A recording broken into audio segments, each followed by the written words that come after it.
Alright, what's up guys? My name is Zach, and today I am driving a 2000 Jeep Wrangler. Up front is a 4.0 liter straight six, and down below is a 4-speed automatic transmission. Now I am super excited to be driving this Jeep Wrangler here today for several reasons. As you can see, the weather has turned here in Chicago and it is full-blown winter. We have actually gotten more snow this year than the last 2 years combined. But the second reason is the fact that we have that legendary 4-liter straight six under the hood, and I'm always excited to showcase this wonderful engine here on the channel. But if you'd like to submit your own vehicle and have it reviewed here on the channel, you can head on over to my website, zackpradel.com/submit. It's a quick and easy submission form. It takes under a minute to fill out, and I come out to you. And if you'd like to see all my videos weeks or sometimes months in advance, you can head on over to my Patreon for only $5 a month. But let's get back to that 4-liter straight six under the hood. Well, that is the motor that you want. It is an extremely strong, extremely reliable engine from Jeep, and I know saying that here in 2026 is almost laughable. But back in the day, these Wranglers used to get very stout drivetrains. There's a couple reasons why it's so wonderful. It's an overhead valve engine, and it's an iron block, which makes it really, really strong. It's easy to work on, it's easy to replace, and they're not tuned to be too high strung, so you're not really asking a whole lot of these engines. Now, of course, they can handle the abuse, but even at their abuse, they're not really hitting their limit, and so it makes these pretty doggone reliable. You could trace this engine's history all the way back to the 1970s with the 3.8 liter from AMC, then it lasted all the way up into the early 2000s. Like I said, paired to it is a 4-speed automatic transmission. Now, honestly, this is a downside of the drivetrain. I would just prefer the 5-speed manual, but also the 4-speed is doing a fine job. I don't really need to chuck my own gears here. I like to, but I don't have to, and it's operating fine enough.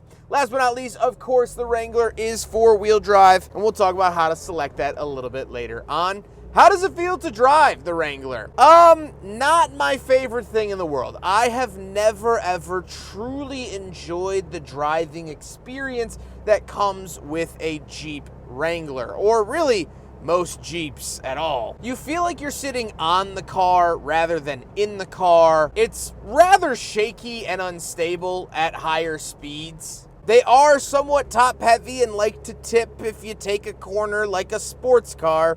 It's just not the best. However, that's not what the Jeep was designed to do. The Jeep was designed to conquer all terrain, to be an off-road adventure vehicle that, yeah, you can take to the store, but that's not the main point. And so it drives like that. I've often equated these to driving a covered wagon with a motor, and that's not far off here for the TJ. With that stuff out of the way, let's talk about the interior. Well, in front of me, I have 6 gauges. Off to the left, we have our battery voltage, fuel, and tachometer. And off to the right, we have our speedometer, oil pressure, and coolant temperature. John Davis would be proud to see the voltmeter. On the steering wheel, we don't get anything. We do get an airbag and a horn, but that's literally it. And off to the left, we have a climate control vent and our headlight switch, and that's also it.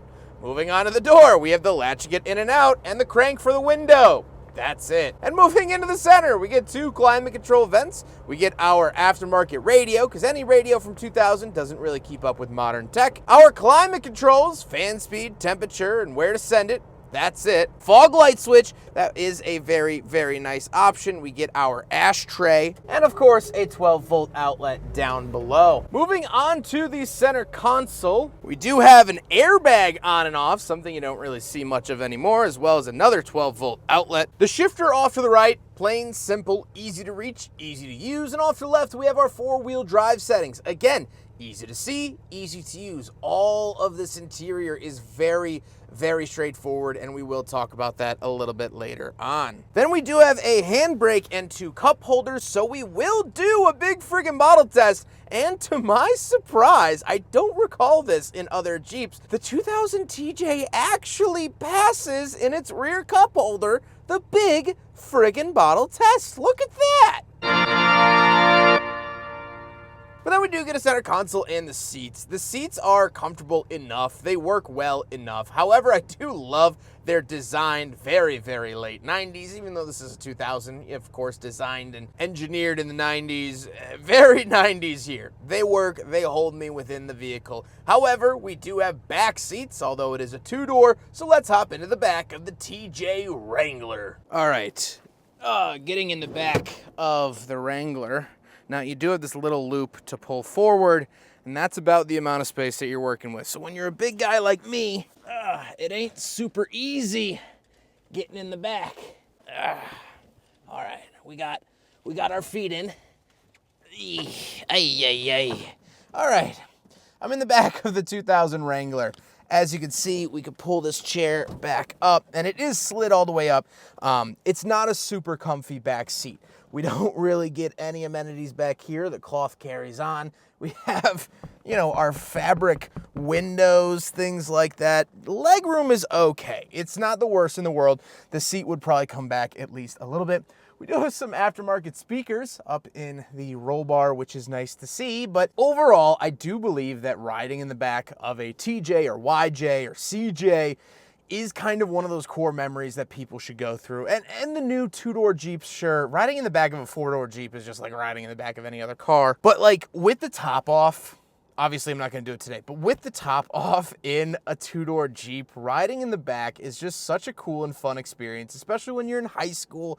I had a buddy with a TJ, and we would, have squirt guns in the back, and during the summer, we'd, see someone pop, pop, pop, and they'd laugh, blah, blah, blah. It was never malicious or anything like that.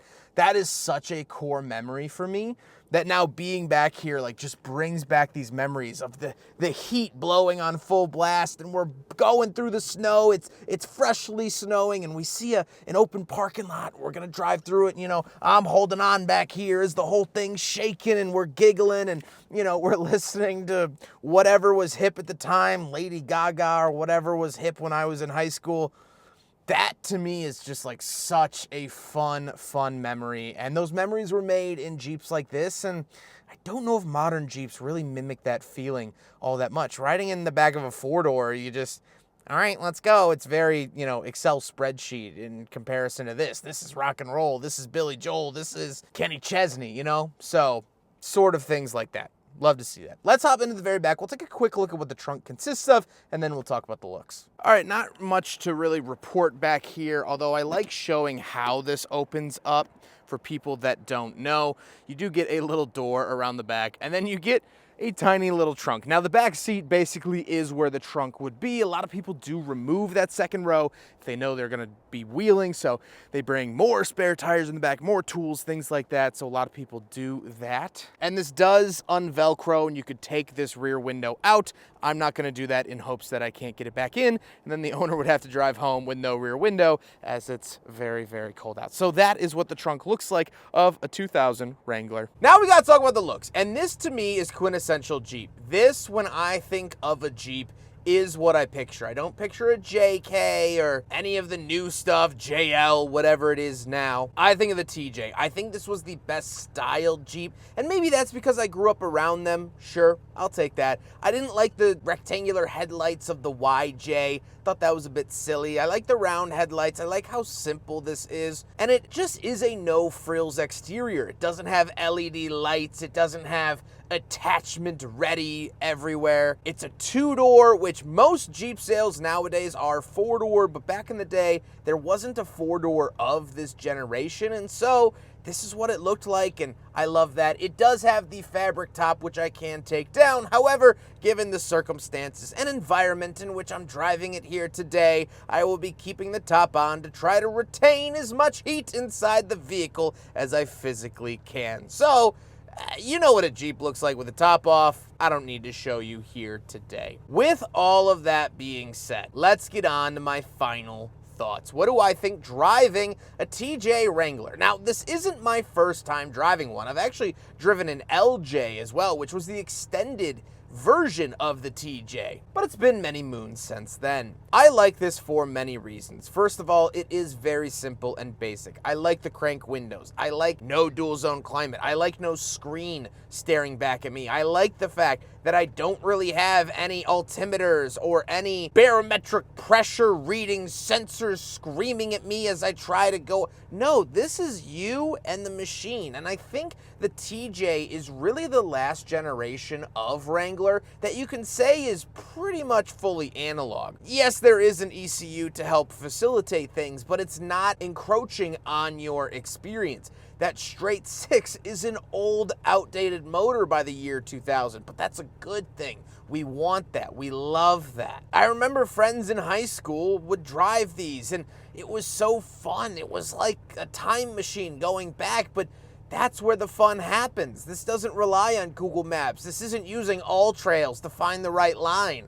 This is going by feel. This is going by raw emotion. This isn't influenced by a little screen. This isn't influenced by what people are doing online. It's a four-wheel drive thing to take into the woods. That's it. That's all you need out of this, and that's what I love. Now, that's not to say that I hate new Jeeps. New Jeeps are important, and the strides that Jeep has taken in terms of safety are unparalleled. So if you're looking for a car for your 16-year-old child, they just got their license and they want a Jeep, I would highly recommend getting a newer Jeep. They've added airbags into the roll bars. They've added a lot more crash protection and crumple zones. Those are safer automobiles.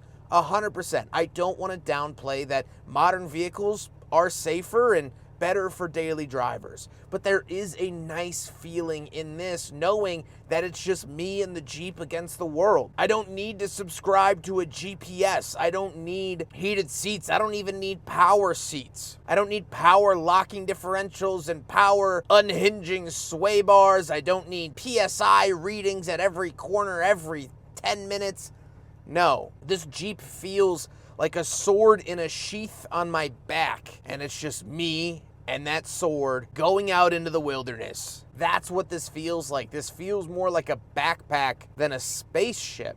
And again, modern Jeeps are capable, but this just has a charm and a feeling that isn't replicated. Driving a modern Jeep off-road is equivalent to glamping, which is glamour camping, which, yeah, you're out in the wilderness, but you still have hot water, you still have electricity, you still have a stove, you still have built-in amenities, you probably have heat and AC. This ain't got none of that. This is OG camping. This is rucksack camping. And I like that a lot. I hope you guys enjoyed the video. Huge thank you to Andrew for not only letting me borrow his Wrangler, but also his Miata a couple weeks ago. He's been absolutely awesome to work with, such a down-to-earth person, and I was very excited to get behind the wheel of his TJ. But I hope you guys enjoyed the video. Don't forget to rate the video, comment on the video, and subscribe if you really liked it. Take care, guys.